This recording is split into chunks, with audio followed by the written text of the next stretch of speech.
Islamic Research Center ہوتا ہے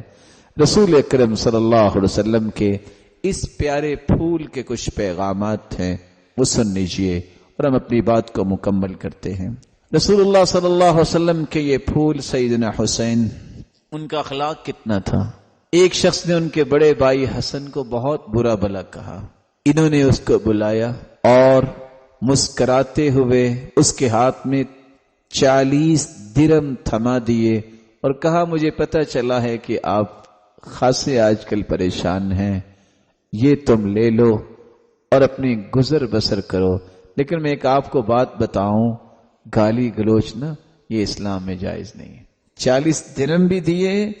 اور سبق بھی دے دیا کہ گالی گلوچ اللہ کے رسول نے اس سے منع کیا ہے۔ خادم شوربے کا پیالہ لے کر جا رہا تھا تو ان کے کپڑوں پہ گر گیا،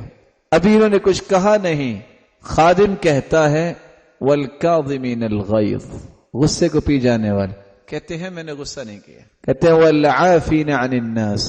کہتے ہیں جاؤ میں نے معاف بھی کیا، پھر وہ پڑھتا ہے واللہ یحب المحسنین، کہتے ہیں جاؤ میں تمہیں آزاد کرتا ہوں۔ قرآن کی آیت کو پریکٹیکل پیش کرنے والے تھے سیدنا حسین، آج اس سے محبت کرنے والوں کا یہی انداز ہونا چاہیے۔ تواضع اور عزت و انکساری کی حالت یہ تھی کہ جب پتہ چلا کہ ان کے بارے میں کسی نے کوئی بات کی ہے، سیدنا حسن بصری نے بھی کی تھی، ان سے پہلے سیدنا حسین نے کیا، کہ ایک کھجوروں کا ٹوکرا لیا اور اس کے گھر چلے گئے اور کہتے ہیں یہ میری طرف سے تحفہ ہے۔ پوچھا تحفہ کس دیے؟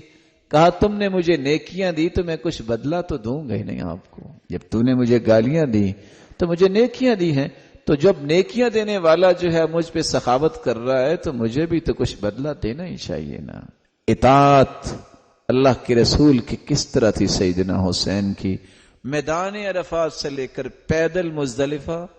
مزدلفہ سے منا، اور جب تک کنکریاں مارنے تک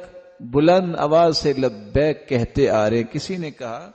کہ اتنا آپ کہہ رہے ہیں آپ تھک جائیں گے اور آپ کا گلا خراب ہو جائے گا، تو مسکرا کے کہتے ہیں میرے والد نے مجھے کہا تھا کہ اللہ کے رسول کو میں نے اسی انداز سے ہی حج کرتے دیکھا تھا۔ تو اللہ کے رسول کی اطاعت کی ان کی حالت تھی کہ اتنے لمبے سفر میں کوئی پرواہ نہیں کی۔ اس سے محبت کرنے والوں سے ایسی ہی اطاعت اسلام تقاضا کرتا ہے۔